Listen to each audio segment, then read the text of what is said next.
على حبيبك خير الخلق كلهم محمد سيد الكونين والثقلين محمد سيد الكونين والثقلين والفريقين من عرب ومن أجم مولاي صل وسلم دائما أبدا على حبيبك.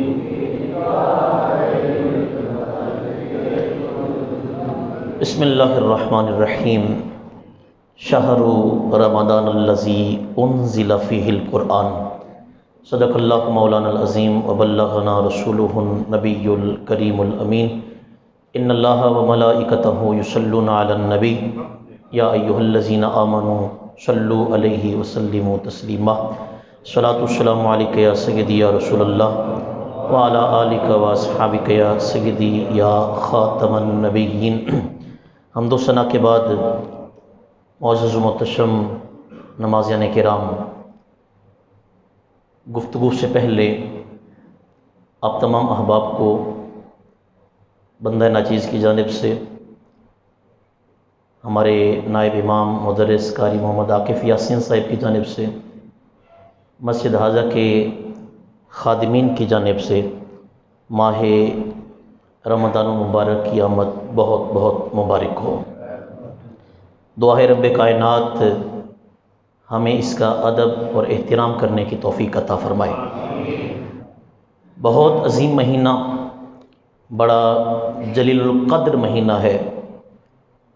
اس کی عظمت، مقام، رفعت اور شان کا اندازہ آپ یہاں سے لگا سکتے ہیں کہ اسلامی 12 مہینے ہیں جن میں ذی الحج بھی اسلامی مہینہ ہے، محرم بھی اسلامی مہینہ ہے، ذی القعدہ بھی اسلامی مہینہ ہے، ربیع الاول، ربیع الثانی، جمادی الاول، جمادی الثانی، رجب، شعبان، یہ سارے اسلامی مہینے ہیں.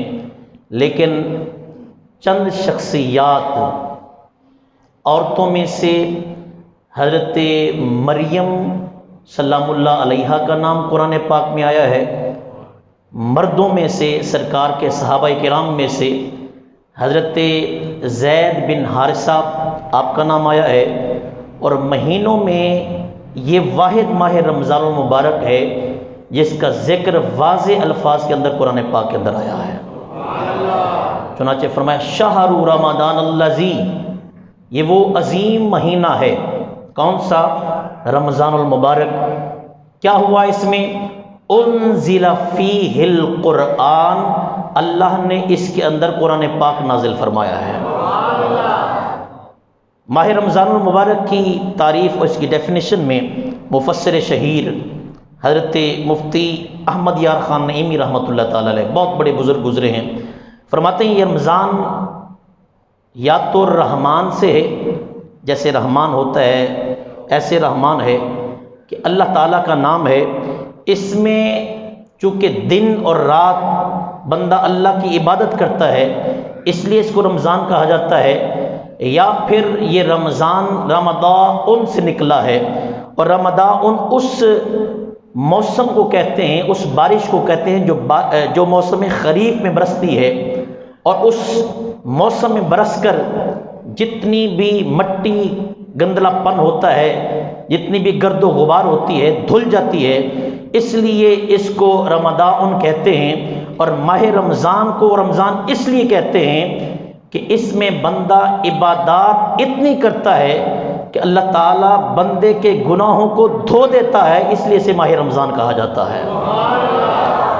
یہاں تک کہ حضرت انس ابن مالک صحابی رسول ہیں، سرکار کے خادم ہیں، 10 سال تک سرکار کے گھر میں نوکری کی ہے، لیکن سرکار کا اخلاق ایسا حسین تھا کہ حضرت انس ابن مالک کہتے ہیں میں نوکر تھا گھر میں، کام کاج کرتا تھا، خادم تھا۔ بعض اوقات ایسا ہوتا کہ اما عائشہ پاک کے ازواج مطہرات میں سے کوئی زوجہ محترمہ مجھے کام کے لیے بھیجتی تو میں پورا دن گھر نہیں آتا تھا، لیکن 10 سالوں کے اندر کبھی بھی مصطفیٰ نے مجھے ڈانٹا نہیں ہے، کبھی بھی سرکار نے جھڑکا نہیں ہے، کبھی بھی سرکار نے مارا نہیں ہے۔ اتنا سرکار کا اعلیٰ اخلاق تھا۔ سرکار فرماتے ہیں، حضرت انس سے مروی ہے، فرماتے ہیں کہ اس مہینے کو رمضان اس لیے کہا جاتا ہے کہ یہ بندے کے گناہوں کو جلا کر رکھ دیتا ہے، اللہ نے اس لیے اس کا نام رمضان رکھا ہے۔ حضرت ابو سعید خدری رضی اللہ تعالیٰ عنہ صحابی رسول ہیں، یہ وہ عظیم صحابی ہیں کہ ان کے بیٹے فوت ہو گئے۔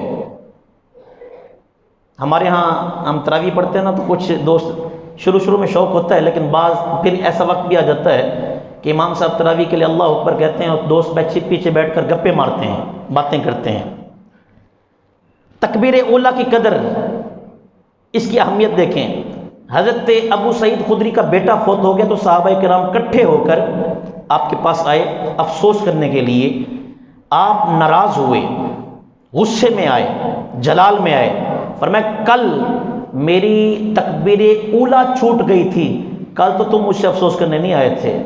یعنی کہ بیٹے کا اتنا دکھ نہیں ہے، بیٹا جو فوت ہوا ہے اس کا اتنا دکھ نہیں ہے جتنا تکبیر اولیٰ کے چھوٹنے پر دکھ ہے۔ آپ فرماتے ہیں کہ نبی کریم صلی اللہ علیہ وآلہ وسلم نے ارشاد فرمایا کہ جب رمضان کی پہلی رات آتی ہے اللہ تعالیٰ آسمانوں کے دروازے کھول دیتا ہے، جنت کے دروازے کھول دیتا ہے، جہنم کے دروازے بند کر دیتا ہے، یہاں تک کہ ماہ رمضان کی آخری رات ہوتی ہے تب بھی جنت کے دروازے کھلے ہوتے ہیں اور جہنم کے دروازے بند ہوتے ہیں۔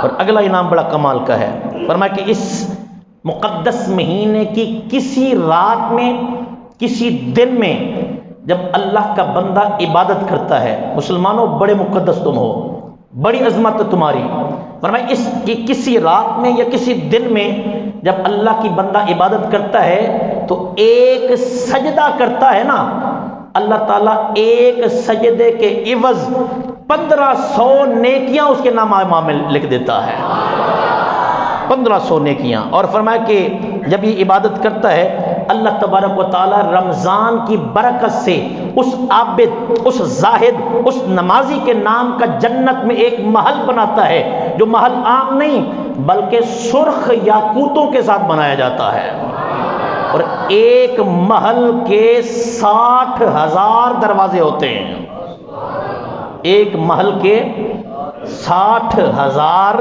دروازے ہیں۔ اور فرمایا ہر دروازے کا پٹ جو ہوتا ہے، جو ہم بند کرتے سے پٹ کہتے ہیں، ہر دروازے کا پٹ سونے سے بنایا گیا ہے۔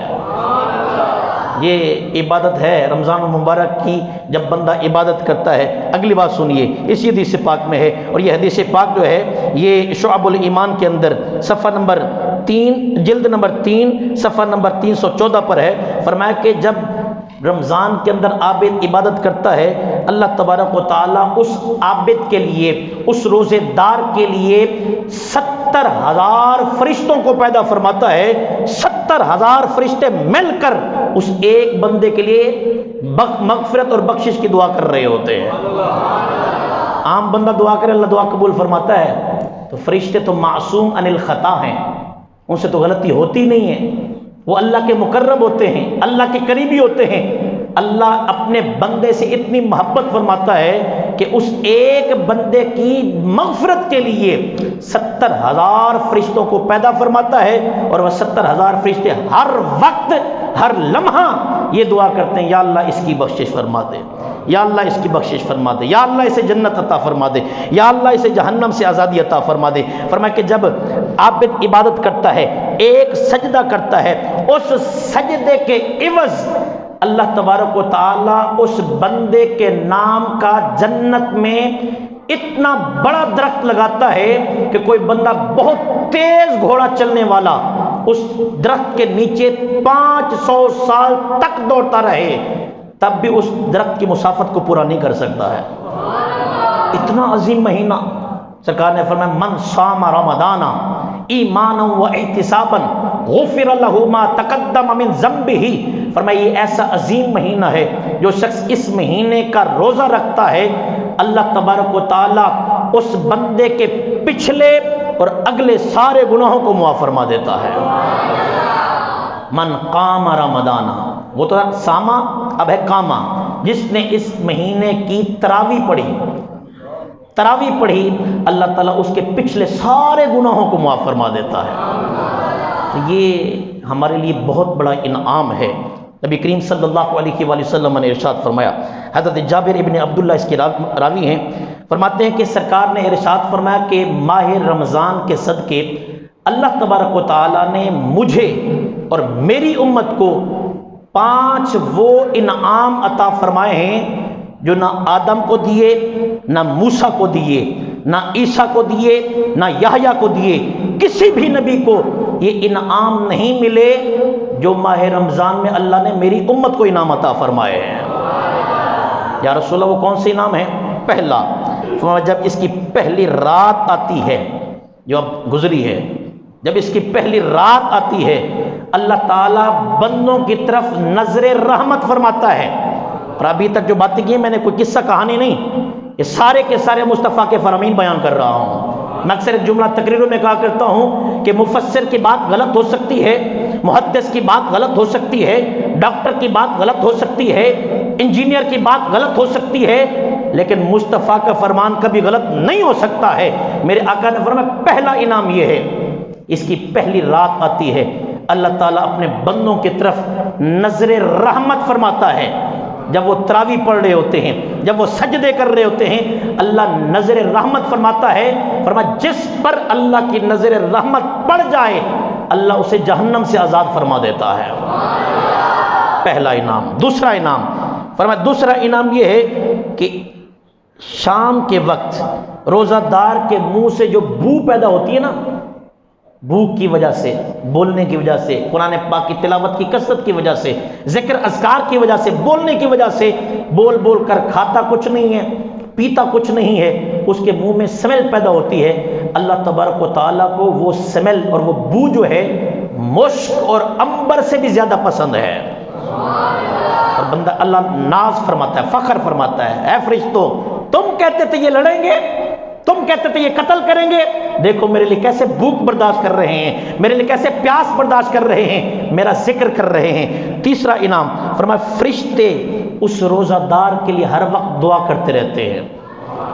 چوتھا، فرمایا جنت اس روزے دار کے لیے مزین کی جاتی ہے، سجائی جاتی ہے. اور پانچواں اور آخری، فرمایا جب اس کی آخری رات آتی ہے، یعنی رمضان شریف کی آخری رات آتی ہے، اللہ تبارک و تعالیٰ فرشتوں کو گواہ بنا کر فرماتا ہے، فرشتوں یاد رکھنا انہوں نے تراویح پڑھی، میرے لیے روزہ رکھا، میرے لیے فطرانہ دیا، میرے لیے فدیہ دیا، میرے لیے زکوٰۃ دی، میرے لیے عبادات کی، میرے لیے گواہ ہو جاؤ، پھر میں نے ان سب کو بخش دیا ہے اور جنت ان کے نام فرما دی ہے.